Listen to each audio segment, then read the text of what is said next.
Great. There's a few people who are here already. Hi, everyone. I think that we'll just wait just a minute or a minute for everyone else to kind of get in and get settled. And while we wait, I'm just wondering, we have a lot of participants. We have over 100 people registered today. Anyone here from, well, where's everyone from? If you wouldn't mind putting in the Q&A box, and that's how we'll be monitoring questions today. Why don't you pop in the Q&A box and let us know where you're from? We're hailing from myself from Ottawa. Jake is Montreal, but anyone from anywhere else in Canada? Washington, D.C., holla. Hi, Sarah. Nice to meet you. Thank you for joining us. And Cynthia from Toronto. Awesome. That is, Jake, that's where you're originally from, isn't it? Tennessee. No, I'm born and raised in Montreal. Born and raised in Montreal, but I travel the world. I'm a world traveler. Incredible. That's awesome. I do have something in the chat too, Tennessee. Great. Thanks for joining us, Bethany Bell from Tennessee. I forget that we have we have American chapters and a large following. So just to be cognizant and respectful of people's time, I think that I'll get started, and hopefully everyone else will pop in and join us before Jake gets started. But welcome everyone to today's session. The session is Harnessing the Power of Your Personal Brand with Jake Karls, and my name is Susie Ho. I am the chair of the Women in Leadership Foundation Ottawa. I'm joined here today by my team, Edna Sakay, Allison Popple, Amanda Hansen-Reeder, Jenny Ho, and Corrine Glenn. Here in Ottawa, we are honored and privileged to be on the unceded and traditional territory of the Anishinaabe Algonquin people. And I'm so thrilled to be hosting this event today on behalf of Women in Leadership. We are a national nonprofit organization that has been empowering women while inspiring and developing the next generation of women leaders for over 20 years. Our teams span across Canada and into the US with thousands of members across the globe. We've been proudly building a community and bringing you content and programming that is valuable for your personal journey and professional growth. At Women in Leadership, our goal is to give you the tools and support that you need to carve out your own path and demand a seat at the table, which is a good segue into our session today. I'd like to introduce you to Jake Karls, co-founder and Chief Rainmaker of Midday Squares, a Canadian chocolate company that has been making major headlines. Jake and his family of co-founders made it their mission to showcase absolutely every unglamorous inch of entrepreneurship as part of their winning strategy, which they call the MDS model, which can be used and leveraged to build your own personal brand and catalyze your success. They turned their family business, where they were making small batches of chocolate out of their apartment, into a multi-million-dollar business brand. I'll also add a recent milestone where they celebrated reaching $1 million in sales in just a week. This achievement, this story, it's nothing short of remarkable. And I think with that, I'd like to turn it over to you, Jake. Thanks so much for joining us. I love that. I love that introduction. That was pure fire. I'm going to just share my screen. Can everyone see by chance? I'm not great with technology, believe it or not, even though my generation is quite good. Can everyone see? Oops. Yeah, we good? Okay, cool. So today we're going to talk about a very interesting, I guess, tactic, tool, theories that can be used in any business, any personal life, anything you want to do to, set yourself apart in a crowded space, whether that be with people, friends, family, business, job interviews. And I'm going to use Midday Squares, the company that I co-founded with my sister and my brother-in-law, as a prime example of a case study of what we used and why it's working and what can be applied from that to the real world. So first off, for those who don't know what Midday Squares is, we created the first functional chocolate bar. Imagine taking a chocolate bar and a protein bar, making love with the two, but getting rid of all the junk that's in protein bars, like the artificial flavors, the additives, the preservatives, the added sugar, all the stuff that isn't good for you. And we want it to be your perfect afternoon chocolate snack, but also functional in the sense of high protein, high fiber. Who am I? Well, my name's Jake, and I am one of the co-founders of Midday Squares. I'm also 29 years old, aging to 30, which is quite scary, and I have a back injury already. I was just telling Susie about previous. But My life, my dream when I was 18 was actually to be on the cover of Forbes magazine. And it was something that was very, I don't know, it was just one of those moments that you look at those people that were always in the Forbes 30 under 30, and you're like, they're so creative, inspiring, doing bold things at such a young age, that I made a promise that I would have that at one point and that I would be there. And basically what I said in that moment was, how do I reverse engineer getting there? So is it going to be that I just need to become an investment banker? Is it going to be that I become a doctor, that I start my own business? And subconsciously in that moment, I realized that having my own business was probably the best path of getting there. But I want to back to high school. When I was in high school, I was the class clown. I did not do well academically. I was authentically myself. I was having the time of my life, pranking the professor, getting into trouble, put on probation. Grades were maybe up to 70 as my highest. And I'll never forget, in grade 11 here in Montreal, that's when you graduate, the principal called my parents into the office, and the principal said to my parents, Jake is not going to graduate. He is not going to move on to CEGEP, which is our next level of schooling in Quebec, where I live. And everyone else is. And they said my grades were just so bad. And me thinking the hero I was, making everybody laugh, getting all the attention and being authentically myself, in that moment, I said, oh my God, I'm going to go backwards while everyone's going forwards. All the fun that I had was only fun in the moment, but in the end, it actually hurt me. And in that moment, I decided I'm going to get my shit together and I'm going to do well academically. I'm going to follow the path of life, the narrow path that everybody does. And I'm going to just follow it because that's what everyone else is doing. And in that moment, I decided to stop being myself. And I started doing everything to prove to everybody, to show my parents, my friends, that I am no longer the class clown. I am actually an academic. So I studied business in CEGEP, got into Marianopolis College, unbelievable school. And then I applied all over Canada to study to be an actuary. For those who don't know what an actuary is, it's basically deep math and statistics, very hard, one of the hardest programs in school. It's all about risk analysis, and it's literally so hard. Like I think 20 people graduate per year at the schools. So I decided to do it because I want to show everybody, again, an insecurity of mine, that I'm actually smart, in quotations. And I'll never forget, 3 years into it, going to Western University in London, Ontario, I was failing miserably. Like I couldn't do it. It was just way too hard. I didn't love it. And I was only doing it because I was following that typical path of pressure under society, is get a job, make some money, and, prove to everybody that you're not dumb. And I'll never forget, 3 years in, I decided to drop out of the program, literally drop out. And the reason why I did that was because one night, after not getting a job in the summer on the third year, I literally applied to every investment bank, every insurance company. Not one would take me. And I think it's because I was being myself, to be honest with you, and my bad grades. But I ended up not getting any jobs. And I was sitting in my parents' house, my feet on the table, on the couch, watching Shark Tank. And I watched this individual on screen pitch his dream. He must have been 45, 50 years old. He was pitching his dream. He looked so free, even though he had, 2 mortgages on the house. He had 3 kids. He was broke as nails, but he was doing what he loved. And that was the moment I realized I am not going to do this actuary stuff for anybody else anymore. I want to be an entrepreneur. I want to start my own business. I want to have that freedom that this individual has. And when he was sharing his story, I was so inspired, motivated, energized, that in that moment, I decided that I'm going to launch a business. And the first business I launched was a fitness company.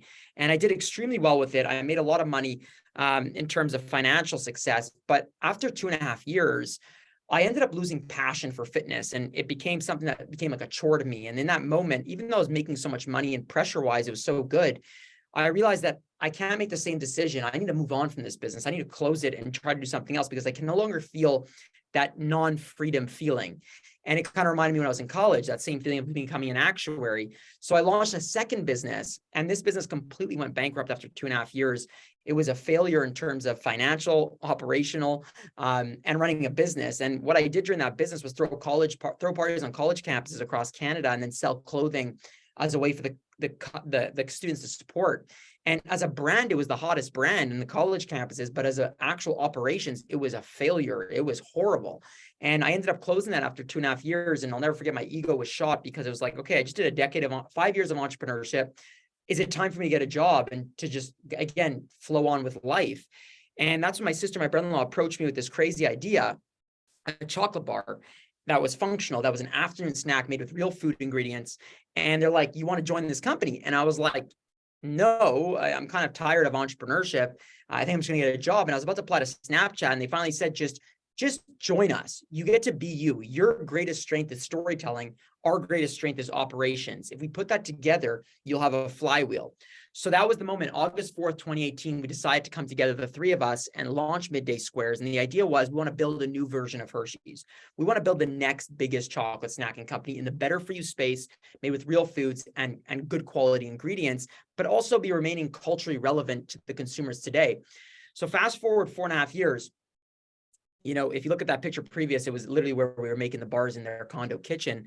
But here, you know, 4.5 years later, we've built our fully automated chocolate factory here in Montreal that could support up to 90,000 bars per day, funded by the Quebec government.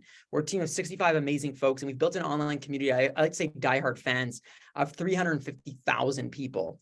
That's not customers, that's diehard fans that are willing to go to war. And we're going to get into why diehard fans is super important. But we sell our product across the United States and Canada and Target, you know, Walmart, you know, Whole Foods, amazing stores, 4,500 stores.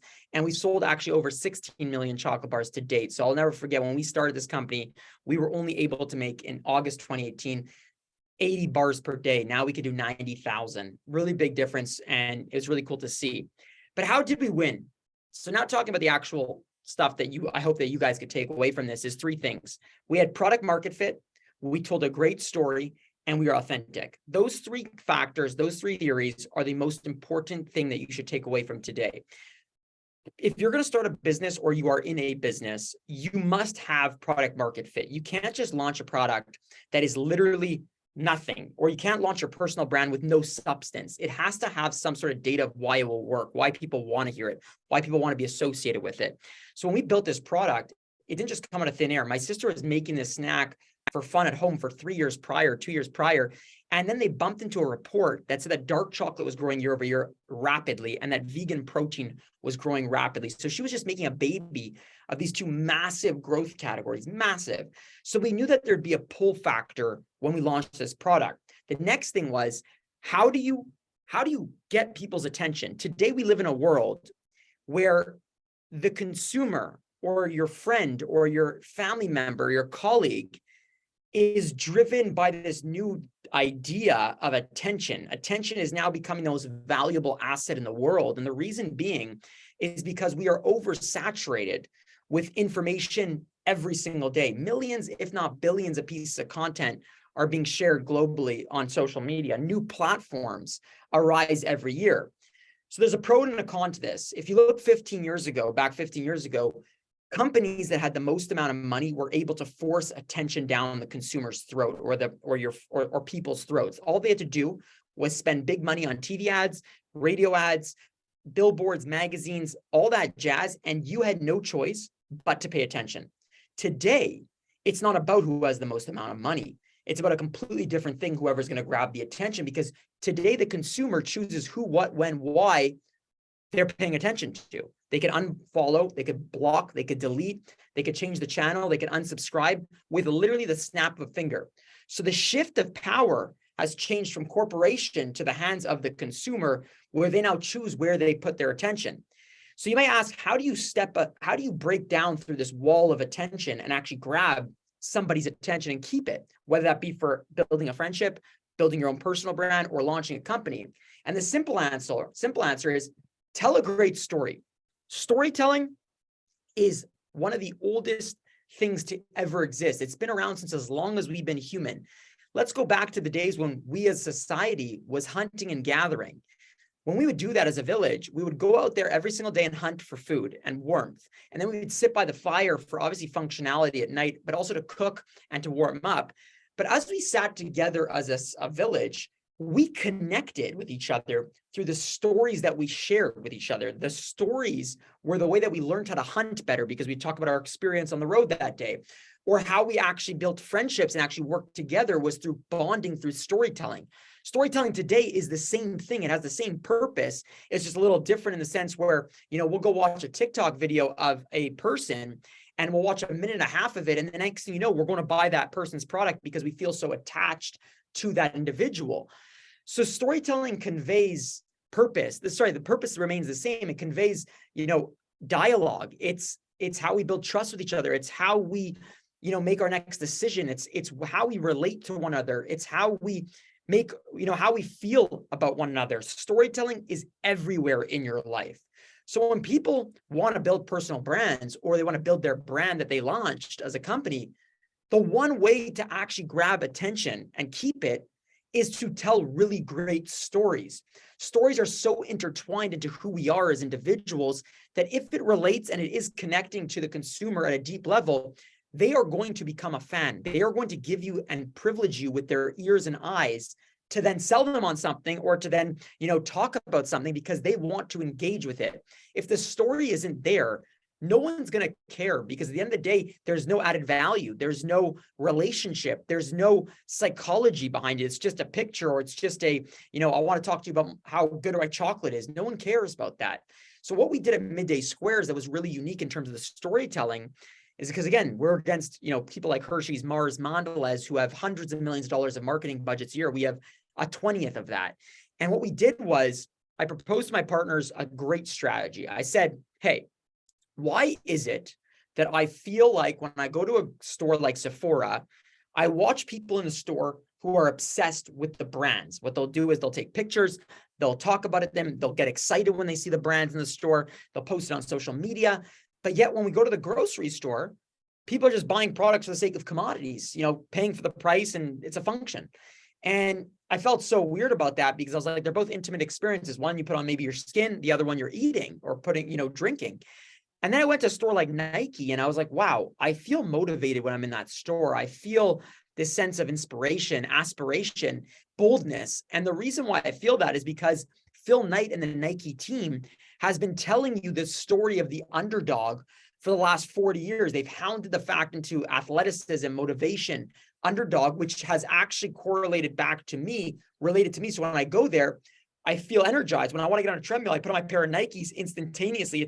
It's programmed into my mind. Or Starbucks. Think about Starbucks. People go to Starbucks because the story that they've told over the last 35 years has made people want to pay at a premium for coffee that probably tastes the same or worse than coffee that's half the price. And I think that it goes back to why it's storytelling. So for us, when I told my partners that, I said, how are we going to build an emotional connection when no one in the food and beverage space is really doing that? And the idea was, I looked at Hollywood for an answer. I looked at the show Keeping Up with the Kardashians in 2018 because their TV ratings were on fire. And then I looked at Shark Tank, and then I looked at Elon Musk. And the reason why I looked at these three things was, the first was Keeping Up with the Kardashians is all about family drama. People love it because of the drama, the posh life, the drama. I said, we actually have family business, so we have that family drama as well, obviously in a different format, but we still have that, which is a core storytelling key point. The second thing was Shark Tank. Shark Tank was on a tear because people wanted to know more about the entrepreneur. They wanted to know more than just the product. And they were kind of celebritizing entrepreneurs, similar to how MasterChef and Top Chef were doing that in the early 2000s with chefs, making them famous. So I said, what if we just showed people the behind the scenes of building a business, showing people what it actually looks like, the good, the bad, the ugly, to build a chocolate company, showing you, fighting, milestones, breakthroughs, therapy sessions, how we fire people, how we hire people. You get to see actually what it looks like. And then the third thing was, I looked at Elon Musk's social media following, and for some reason, it's been growing tremendously year over year. And you don't have to love him or hate him. You don't have to love or dislike him. But what I noticed was people that loved him, the 50% that loved him because he was unapologetically himself. He was bold as sin. He didn't look like a typical CEO or executive. And what that meant was people were relating to him. So I said, we're three co-founders that are wacky people, have different views, different opinions. We can build fans through just sharing our character and our story of who we actually are. And when someone becomes a fan, the only way for them to support us would be either to follow us on social or buy our product. We started acting like a rock band, and instead of selling records, we were just selling chocolate. So we'd go on tour, we'd film everything. We were documenting literally the entire journey. So imagine Shark Tank meets Kardashians meets Elon Musk, and everything's on camera, everything's out there. So our community started to grow tremendously, and our stories started getting out there and actually making people feel something deeply, which would then make them purchase the product or support us. So when they went to the grocery store, in the 40,000 other products that were on the shelf, they didn't just see a chocolate bar. They saw a brand that they cared about, that they knew, because the stories they watched, it made them feel like a friend of ours or a family member. But then there's also this idea of just, chase virality. A lot of people that share stories, whether it's for their personal brands on LinkedIn or for, their businesses on TikTok and stuff like that, they'll chase simply whatever the trend is or whatever the virality factor is. And here's the danger with that. If you chase virality, the content you're creating isn't necessarily great storytelling. And great storytelling is what really is the reason why things actually, connect with people. It's how that dialogue is communicated. It's the feeling that they make you feel. If somebody's just doing a dance and throwing up, a beach ball, that might not mean anything to you other than make you laugh, but you might not even remember what the brand was or who they are or what they do. You don't care. You might not care to watch another video from them. But if you're giving stories that are real, humanized stories that are based on the principles of what real storytelling and great storytelling is, people will watch one video, might not get all the virality that dancing video gets, but that video that they watch will be so powerful that they'll go down a rabbit hole to watch all your other content because they want to be part of or associated with. And that's what happened to us when we launched our TikTok. We stayed true originally to our content piece of just sharing the whole story, great storytelling, not about the product, not chasing trends. And we were only getting like 10, 20, 30, 40, maybe 3,000 views at most. And then 6 months in, I said to my team, why don't we just change the strategy? And maybe this platform's all about trends and dancing and all that stuff. But my partners and media team stayed true to it, and they kept on telling the great story. And finally, 3.5 months ago, we started to see success rewarded to us because of our powerful storytelling. And every video since then has pretty much gone viral. And I mean by viral is over 100,000 organic views. And every time that those videos go, it sells out the shelves at any store. And that was the power of what we realized in storytelling is you share the story and people that believe in it, feel something from it, will literally go and buy your product. They'll run into their car, head to the Target, purchase the product, and then talk about it on their social because they love it so much, but they love the story first is what's got them going. Here's 2 examples. I hope they'll play on this thing with the volume, but here's 2 examples of how we use storytelling to win. The first one is we launched a new product called cookie dough. And when we launched this video, we basically made it in-house and it cost us $2,600. And the kicker of the video was it has nothing to do with the cookie dough features, the bar, the taste, anything that typically someone would do when they launch a product and food is to explain that. What this video is just a short story that we wanted to show as a way to launch the company and launch the product. And what's unique about this story is in 6 days, it sold $100,000 worth of chocolate. So let's play it. Last night, we got robbed. We were supposed to be shipping out our new flavor cookie dough today, but someone broke into our facility late last night and stole our entire production run. This doesn't feel humanly possible. Who wants so much cookie dough? With thousands of orders we now can't fulfill, the company is in a dire situation. And the monster who did this is still on the loose. This can literally set us back 30 years. Have you seen the news? You gotta see this. Over 400 pounds of cookie dough was stolen from a local manufacturer late last night. The robber caught in the act, but be warned, this footage is disturbing. You are about to witness the strength of street knowledge.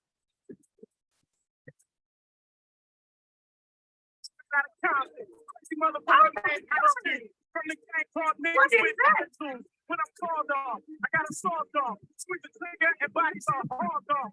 Yo, we 3 months later. Capital CET. Oh my God. He take fuck with me. Who is this guy? He looks like Chewbacca. He went to the dark side.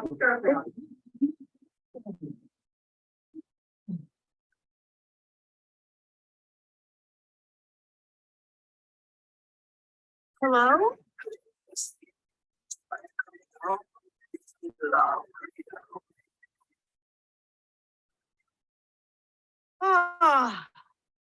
Oh, it's just a dream. Okay.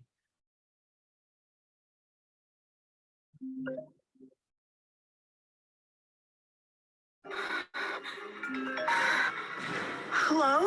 Hello, Leslie. Do you like cookies?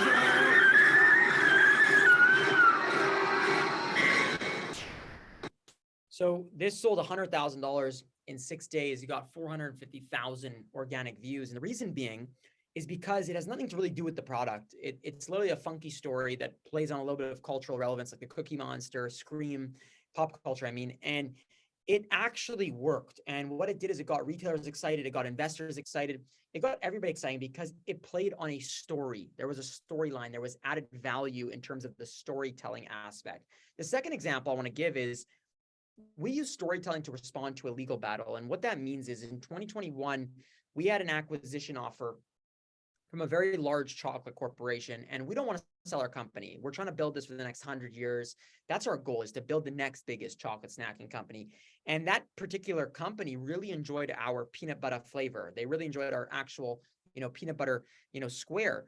And after rejecting or not going through with this deal, 2 months later, we received a cease and assist letter regarding the packaging, the color orange, that we could no longer use the color orange for the peanut butter flavor. And we were just, we were shocked by that because everything was good 2 months ago. And yet they came at us with the threatening to sue us if we didn't change the packaging. So we had two options. Do we either, do we go to court and fight them? And it would probably cost between $2 to $5 million USD, or do we just move on and MoveOn.com and just keep our mouths shut like everybody else does?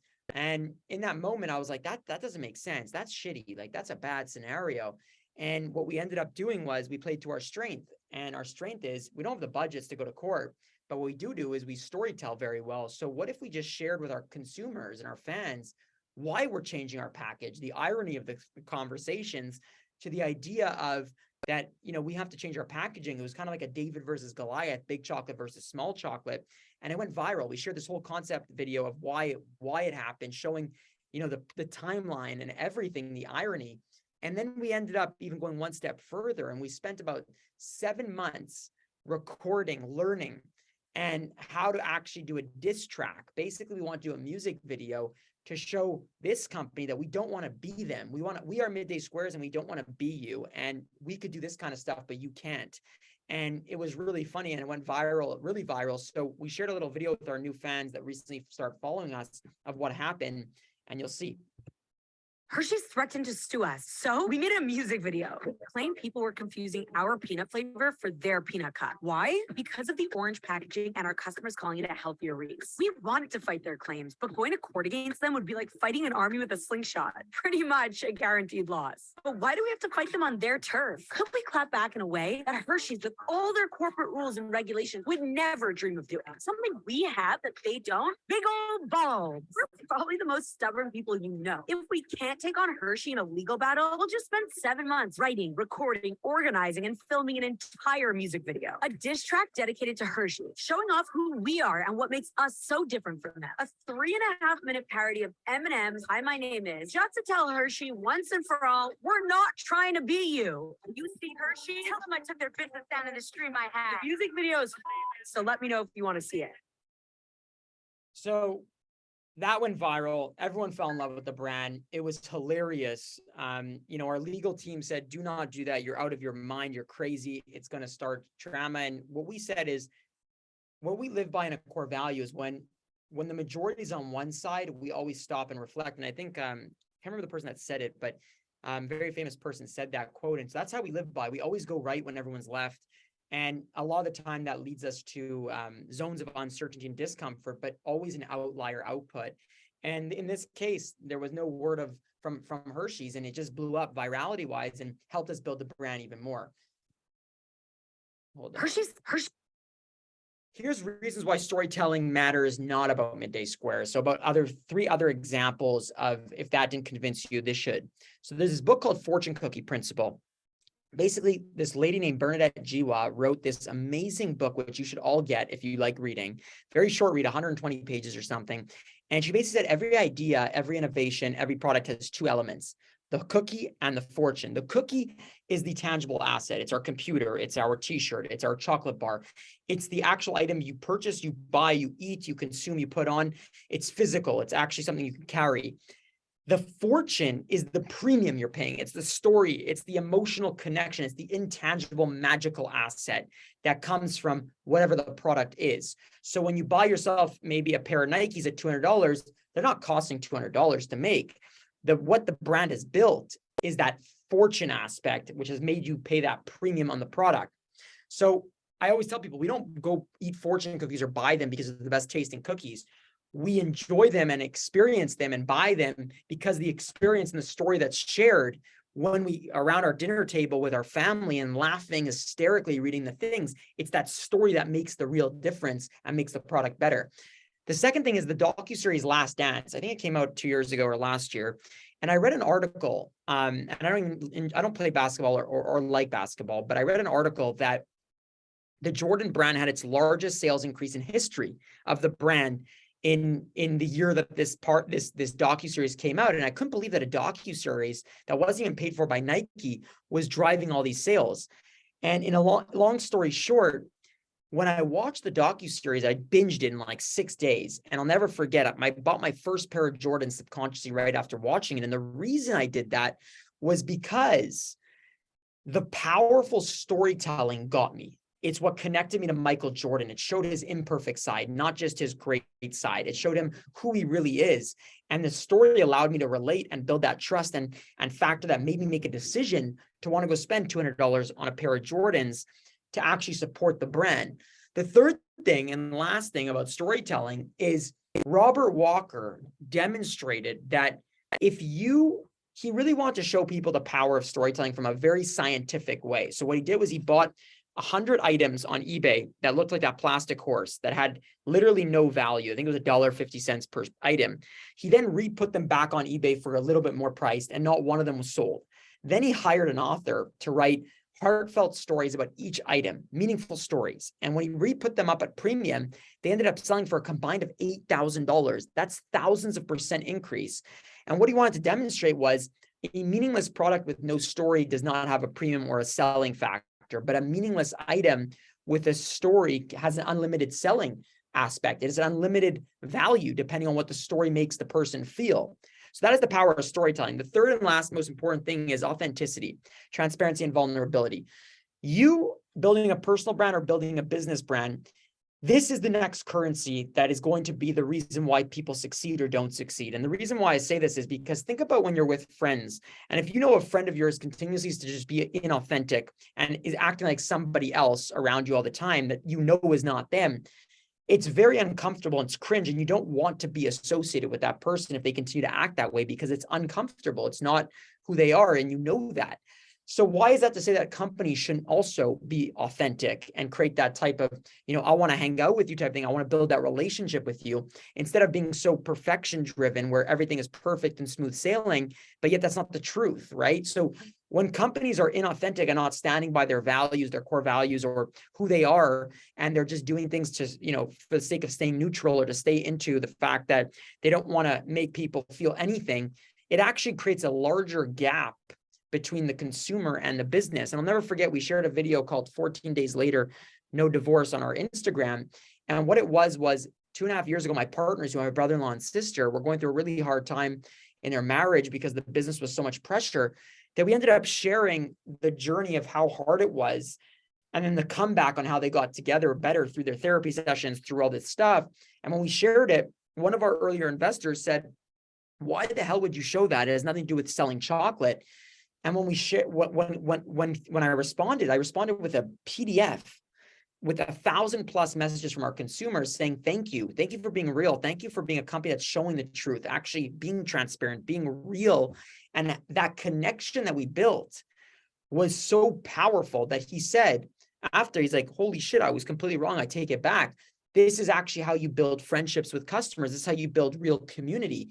And I realized that in the world full of inauthenticity, the only way to break through it or to connect is to just be yourself or to be authentic and not just show perfection, not just show the good, but also show the bad. And for us, I always said relatability creates trust. And that's what our whole thing was make the consumer feel like family or friends. So I want to leave you with 3 things: product market fit, tell a great story, and be authentic. Use those 3 things. I can promise you anything you do in life, it will give you your best chance at winning, whether that's personal branding or actual business branding. That's the simple formula. If you stay true to it, that will give you your best opportunity. So follow us on social media at Midday Squares if you want to watch the crazy reality show, whether it's TikTok, LinkedIn, or Instagram, or follow me on LinkedIn, Jake Karls. Happy to answer any questions, whenever you have them. And today, I think we're gonna do a little Q&A. I know Susie wants to, so don't be shy to ask. Anything's on the table. You can ask about business, therapy, or just straight up storytelling or personal branding. Jake, thank you so much for that. I wish we would have included a little bit of a segment of that Eminem diss track. If you guys haven't seen it, honestly, pop it into your Google. So I don't know what you put, Midday Square diss track. It's worth a watch. It's so good. It's hilarious. And it's just like when I remember when Jake shared the story, I commented hoping that, I think I said something like, you're doing well when Hershey's is suing you, and I hope for more success, and I hope that Cadbury comes for you next. I mean, true, it's true mark of success. So I want to tie today's theme back to our audience, just to try to make it a little more relatable for most of us. I would say probably for all of us, we don't have a product to sell. Let's tie this theme of like building a personal brand and using it, leveraging it to yourself to propel your own, careers and personal growth. Is there, can you make the connection of selling your story in order to achieve personal success? Yeah. So I think that, the key is that everyone has a story. So you don't have to have your own business to have a story. Or a product. You are your own product, whether you're working at the government or you're working, at a bank, or you start your own company. I think that what people fear is what others think of them, and they don't want to share their story. But what's unique about you and that no one has is your story is different than everybody else's. It's uniquely different. The problem is we mold into the same person. We mold into the same idea because we want to make sure that everybody likes us, or that we're not judged by anybody. So I always say to people, you might think your story is boring, and you may not want to share it, whether that be on Instagram, LinkedIn, even with people like colleagues. But here's the kicker: is you live that 24/7. Other people don't. No one else lives your story 24/7. So they will naturally be curious if you just share it, because they don't experience it the way you do. You're uniquely experiencing your own story. And the moment you realize that you are the only one in your head, that's the moment you unlock this idea of actually starting to build a personal brand, because people relate to stories. So if your story's out there, I'm not saying just a story about, about what you do in a living, but what about your personal life? People care. People want to know. And what it's personal branding has done for me, at least, is it's allowed me to open up so much for my business, whether that be investors, retailers, journalists, media, earned media, getting on TV, because I share my personal journey. And that's my personal brand. Midday Squares is part of my chapter of life, but my personal brand is Jake Karls. And they're intertwined, but there's a lot of differences still between them. And I share both those stories on different platforms. No, I love that. My takeaway from that is, be authentic, be true to yourself. Everyone has a story to tell. I think that's a powerful message. Can I ask if you've always been this way? I mean, you're bold, loud, exuberant. For some of us who maybe aren't so extroverted, is it possible to build a meaningful brand if you're a little bit more shy, or does this require you to climb out of yourself, out of your shell? Any thoughts there? I definitely think that anyone could do it. And I'm not saying that everyone has to be as loud and crazy as me, as taking your shirt off, dancing on LinkedIn, but I think you need to be authentic to whatever your story is. And I think that anyone could do it. I wasn't always out there and about. I became more out there as soon as I started to step into more zones of discomfort. The moment I started stepping into these unknown territories is the moment I started feeling more comfortable with myself and more confident in who I am. And the moment I started feeling more confident in who I am, I started feeling comfortable sharing all the stories that I have. And I started to see the rewards after. So we as humans are always built on these systems of rewards a lot of the time. It's just evolution. But I think that anyone could do it. My partners are heavy introverts, and they're sharing their story like crazy now because they see the value. They got out of their way of the worry, the judgment, the fear, they worked on getting through it, and they did. And it's possible because I'm the exact opposite now. I'm the extreme extrovert. But when we first started, before my entrepreneurship journey, I was shy because I was insecure of who I was. I didn't think I was smart enough. I wasn't great academically, and I was just nervous to do anything. So I worked through therapy with that, but I also realized that the best way to get past that is just to keep putting yourself in uncomfortable sessions and actually feeling it and experiencing it authentically. Thank you for that answer. You know, that really resonates with me, because your message and those actions, they have a trickle down effect, don't you find? When you're yourself, you're authentic, and you make yourself vulnerable, you create the culture that you want. And that's kind of something that we try really hard to achieve on my team, in my corporate job. But I'm going to pivot to the audience and ask you a question. From question here. Something I've heard a lot of creators discuss is the downsides of being so available and authentic online. How is this something that you at Midday Squares have overcome or had to deal with? I guess that always being visible, like there's got to be a downfall to that. And yeah, like I know so much about you, Jake. I know you have a back injury. I know when you got engaged. I know must be. There's definitely a downside. I would say that, your life isn't, in our case, which is extreme sharing of stories. Again, I say extreme. My privacy really isn't there. Cameras are in our faces every day, including sometimes in our homes. That was the commitment we decided to make. Not everyone has to do that. But I think, again, like the reason why this company has grown so much, or we've built what our dream is to build, and actually living through that dream, is because we've shared that story of things that maybe people wouldn't want to share. And it's allowed us to step near the edge. That being said, some people just don't like us because of it. And it will affect business because, if a buyer doesn't like what we're doing, and they just think we're annoying and cringy or cheesy, or they don't believe it's authentic, they might just block us from coming in the store simply because of that, not because of our product. And we've had that happen. I'm not gonna say the store, but it's happened. And I realized that every successful leader, or most of the successful leaders out there, a lot of the time, they're only liked by about 50% of people. And the reason is because they have the courage to be disliked, and they have the courage to be themselves. And if you're liked by 100% of people, there's something weird about that, because everyone's so different. So how could you be, relatable to every single person? I wouldn't know how that would be.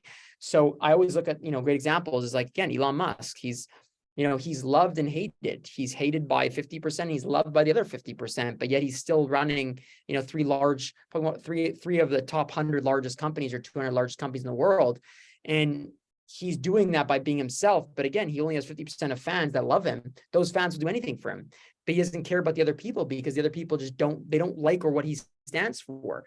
So the same thing goes for anyone that's out there, is like, don't try to please everybody. It doesn't work. And there is the downside of trolls as well. Like, you're going to get trolls. The more bold you are, the more authentic you are, the more it makes people feel uncomfortable or insecure. So the moment you do that is the moment you access this new idea of a troll who could say mean things, who could, bully you, who could make fun of you. And I've had that. And the idea is that, it's not a you problem, it's a them problem. And once you realize that, you become unstoppable, because it doesn't bother you. It doesn't hit you at the heart, it doesn't hit you at the core, even if they're saying really, really mean things, because you just empathize on how much they're going through and they're suffering to want to say those things, especially if you're a kind person. No, I fully agree. You had answered basically answered the question I had about how you would deal with haters, because I'm going to, I think presumably everybody who has signed up and registered for this event today is prepared to do what it takes to become a little bit more visible. Building a personal brand is about achieving more visibility. It's really stepping into the spotlight through social media, through storytelling. So yeah, your messaging about, to expect not to be loved by everybody, because that would be weird. And your strategy to deal with it, just accept it and understand it's them, not you. That was a lovely message. I guess, a lot of great takeaways from your storytelling and sharing your journey. I think for me, my favorite part was telling your experience through school. And, I think you've inspired me to chase a feeling, not a paycheck, because that's, I guess it would return the ultimate reward. What would be, maybe I'll just turn to one more. Oh, I have one more question. How do you see the branding or storytelling evolving in the next couple of years as brands become more established? Yeah, I think as you're right, as we scale larger, the storytelling that we're doing right now might not necessarily be the right storytelling later on. I think the core value of sharing this docuseries style thing is the same, but I think, as we get past, as we get to the range of 70 to 100 million in revenue, we're going to create a docuseries that's going to be on like a Netflix or like a Prime, similar to that Last Dance docuseries, where we show what it looked like to build that to that point, because we film everything. We have every moment on camera where people never seen a business. So our goal is to actually continue that storytelling through actual traditional TV. So to now put it in front of the people as like these major stories of docuseries.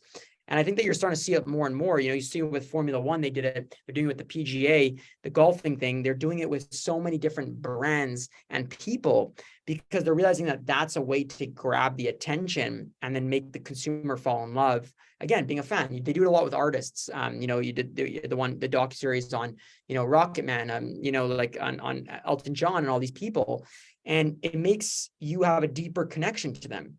And for that case, it's like, you want to go support. So we are going to continue to act like a rock band. But the way that the storytelling, the platforms that we use are going to be slightly different over time, especially as we grow a global audience. Great answer. Maybe I'll share, if I could share, kind of how I came across Jake and Midday Squares. Years ago, I just started to, I guess your story started popping up in my feed, and your content was, I guess very attention grabbing, but I would comment and you would respond every time. So not only, I think, is it important, or maybe would you agree that it's important for you to be consistent with the cadence of the content you put out, but engage with your followers, engage with the people who are commenting. I mean, today, honestly, to be honest, it was the first time Jake and I had ever met, but I really feel like I connected with you because every time we've been engaging through your content the whole time. Would you say that that's important in building your follower engagement? Yeah, speak to your community and actually, be there. And those are the people that love you. So those people that are cheering you on, that's your army. So if you're not engaging with your army, you're finished. You're not going to make it. That's a short run without them. If you build a long-term friendship, even if like we haven't met, we know each other, right? We have a feeling with each other, like, there's a connection. So it's like, you got to do that, whether you're a brand or an individual, whether you're trying to build friends or you're trying to build colleagues, like it doesn't make a difference. Like engage and give people, no matter who they are, what title they have in life, the same respect you would give to anybody else. And I always say, make people feel something deeply inside, no matter who, what, when, why, because you never know when that person will come back into your life. You never know when that person will help you. You never know, what will happen. But, to not engage with some people do is terrible. I don't answer all my DMs all the time, to be honest with you. It's very hard. But what I do is I make sure when people are commenting to try to answer and engage and get to know that person. That's something that's important to me. It must be a full-time job, Jake, honestly. And you're doing a fantastic job. You know what? I think we'll wrap up a little bit early today, but before we go, knowing that everybody registered today wants to take the first few steps to developing and launching their own personal brand, leave us with the recommendations, first 2 steps to go out and do today. What message would you give us? First thing is do one little thing every day that makes you uncomfortable. That's the first thing. So I want you to train your muscle to build where you get comfortable with putting yourself in weird zones. So whether that be talking to someone you haven't talked to in a long time, whether that be taking a selfie picture, whether that be, going for a run, I don't know, maybe it makes you uncomfortable. anything little every single day. And once you start doing them, they're going to get bigger and bigger and bigger. Next thing you know, you'll be vlogging your life. Next thing you know, you'll be on the cover of Bloomberg magazine. I don't know what it is, but the idea is that's number one. Step first is every day, one thing that makes you uncomfortable, step into it and don't look back. Just embrace the good or the bad that comes from it. The second thing is block out the noise. The noise out there is dangerous. That means that could be coming from people that love you dearly, like friends, family, or just people on the internet or trolls, as they say. You need to block it all out. It's not a you thing, it's a them thing. Remember that. And once you do that, you're on your way. You're on your way to, getting your story, your personal brand out there. I love that. Now, I feel like you could write a whole book of the things that the things that we could do to really launch ourselves. Jake, I want to thank you so much from Women in Leadership and from everyone here today for your time and sharing your story. Everybody here today, thank you. You are what makes everything possible. And if you are not already a member, please go to the Women in Leadership website. Membership is free and it gives you access to so much. I guess the final thing I would say is definitely Google MDS diss track. It'll make your day. Thank you. Yeah, and everybody add me on LinkedIn. I'd love to chat if ever in the same city or anything like that. I'm always about meeting people and jamming. Just Jake Karls. I'll put it in the message chat there. Just add me. Super excited. Amazing. And with that, I think we will call it and have yourselves a wonderful day and even better week, everybody. Thank you for joining us and stay tuned for more content and programs and events from Women in Leadership. Susie, you rock. Thank you, everybody. Bye.